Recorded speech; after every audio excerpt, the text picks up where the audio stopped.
नमस्कार दोस्तों, मैं हूं अंजनी और आप सबों का एक बार फिर से स्वागत है मेरे चैनल पे। आज मैं आप लोगों को हरियाली यानी कि श्रावणी तीज की व्रत कथा सुनाने जा रही हूं। लेकिन कथा प्रारंभ होने से पहले हम जान लेते हैं कि हरियाली तीज कब मनाया जाता है और इस दिन क्या किया जाता है। तो सावन मास के शुक्ल पक्ष की तृतीया तिथि को महिलाएं भगवान शिव और माता पार्वती का पूजन करती हैं। इन्हें हरियाली तीज कहा जाता है। कुछ लोग इसे श्रावणी तीज के नाम से भी जानते हैं। देश के बड़े भाग में यही पूजन आषाढ़ तृतीया को मनाया जाता है, जिसे कि हरितालिका तीज कहते हैं। दोनों में एक ही तरह पूजा भी होती है और एक ही कथा भी है।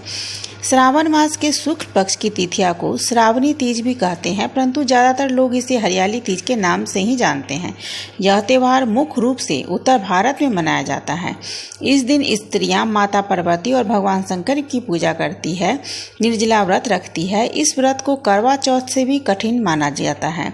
इस दिन महिलाएं पूरा दिन बिना भोजन और जल के रहती हैं और दूसरे दिन पूजा और स्नान करने के बाद ही भोजन ग्रहण करती हैं। इसी वजह से इस व्रत को करवा चौथ से भी कठिन माना गया है। तो अब हम शुरू करते हैं हरियाली यानी कि श्रावणी तीज की व्रत कथा। शिव जी ने माता पार्वती को उनके पूर्ण जन्म का स्मरण कराते हुए तीज की कथा सुनाई थी। शिव जी ने कहा था कि हे पार्वती, तुमने हिमालय पर मुझे वर के रूप में पाने के लिए घोर तपस्या की थी। अन्न जल सब त्याग कर पत्ते खाए, सर्दी गर्मी बरसात में कष्ट सहे।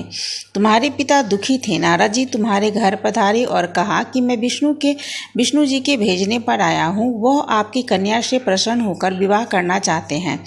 आप अपनी राय बताएं। पर्वतराज प्रसन्नता के साथ तुम्हारा विवाह विष्णु जी से करने के लिए तैयार हो गए थे। नारद जी ने विष्णु जी को यह शुभ समाचार सुना दिया, पर जब तुम्हें पता चला तो तुम्हें बहुत दुख हुआ। तुम मुझे मन से अपना पति मान चुकी थी। तुमने अपने मन की बात सहेलियों को बताई। सहेली ने तुम्हें एक ऐसे घने जंगल में छुपा दिया जहां तुम्हारे पिता तुम्हें ढूंढ नहीं पाए। वहां तुम तप करने लगी। तुम्हारे लुप्त होने से पिता चिंतित होकर सोचने लगे कि यदि इसी बीच विष्णु जी बारात लेकर आ गए तो क्या होगा।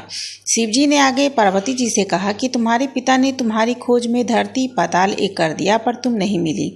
तुम गुफा में रेत में शिवलिंग बनाकर मेरी आराधना में लीन हो गई। प्रसन्न होकर मैंने मनोकामना पूरी करने का वचन दिया। तुम्हारे पिता खोजते हुए गुफा तक आ पहुंचे। तुमने बताया कि अधिकांश जीवन शिव जी को पति रूप में पाने के लिए तप किया है। आज तप सफल हो रहा है। शिव जी ने मेरा वरण कर लिया है। मैं आपके साथ एक ही शर्त पर चलूंगी, यदि आप मेरा विवाह शिव जी से कर देंगे।